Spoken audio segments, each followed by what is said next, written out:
شروع اللہ کا نام لے کر جو بڑا مہربان نہایت رحم والا ہے۔ الف لام میم، یہ کتاب یعنی قرآن مجید، اس میں کچھ شک نہیں کہ اللہ کا کلام ہے، پرہیزگاروں کے لیے رہنما ہے جو غیب پر ایمان لاتے اور آداب کے ساتھ نماز پڑھتے اور جو کچھ ہم نے ان کو عطا فرمایا ہے اس میں سے خرچ کرتے ہیں، اور جو کتاب اے پیغمبر تم پر نازل ہوئی اور جو کتابیں تم سے پہلے پیغمبروں پر نازل ہوئیں سب پر ایمان لاتے اور آخرت کا یقین رکھتے ہیں۔ یہی لوگ اپنے پروردگار کی طرف سے آئی ہوئی ہدایت پر ہیں اور یہی لوگ کامیاب ہیں۔ جو لوگ کافر ہیں انہیں تم نصیحت کرو یا نہ کرو ان کے لیے برابر ہے، وہ ایمان نہیں لانے کے۔ اللہ نے ان کے دلوں اور کانوں پر مہر لگا رکھی ہے اور ان کی آنکھوں پر پردہ پڑا ہوا ہے اور ان کے لیے بڑا عذاب تیار ہے۔ اور بعض لوگ ایسے ہیں جو کہتے ہیں کہ ہم اللہ پر اور روز آخر پر ایمان رکھتے ہیں، حالانکہ وہ ایمان نہیں رکھتے۔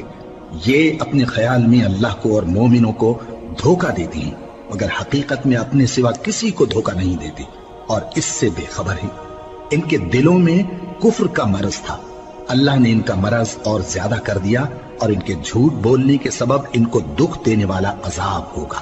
اور جب ان سے کہا جاتا ہے کہ زمین میں فساد نہ ڈالو تو کہتے ہیں کہ ہم تو اصلاح کرنے والے ہیں۔ دیکھو یہ بلا شبہ مفسد ہیں لیکن خبر نہیں رکھتے۔ اور جب ان سے کہا جاتا ہے کہ جس طرح اور لوگ ایمان لے آئے تم بھی ایمان لے آؤ تو کہتے ہیں بھلا جس طرح بے وقوف ایمان لے آئے ہیں اسی طرح ہم بھی ایمان لے آئے۔ سن لو کہ یہی بے وقوف ہیں لیکن نہیں جانتے۔ اور یہ لوگ جب مومنوں سے ملتے ہیں تو کہتے ہیں کہ ہم ایمان لے آئے ہیں، اور جب اپنے شیطانوں میں جاتے ہیں تو ان سے کہتے ہیں کہ ہم تمہارے ساتھ ہیں، اور مسلمانوں سے تو ہم ہنسی کیا کرتے ہیں۔ ان منافقوں سے اللہ ہنسی کرتا ہے اور انہیں مہلت دیا جاتا ہے کہ شرارت و سرکشی میں پڑے بہک رہے ہیں۔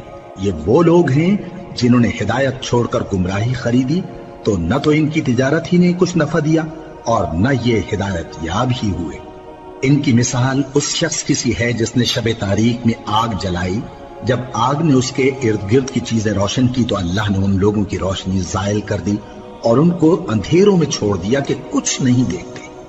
یہ بہرے ہیں، گونگے ہیں، اندھے ہیں کہ کسی طرح سیدھے رستے کی طرف لوٹ ہی نہیں سکتے۔ یا ان کی مثال میں کسی ہے کہ آسمان سے برس رہا ہو اور اس میں اندھیرے پر اندھیرا چھا رہا ہو اور بادل گرج رہا ہو اور بجلی کوند رہی ہو تو یہ کڑک سے ڈر کر موت کے خوف سے کانوں میں انگلیاں دے لیں۔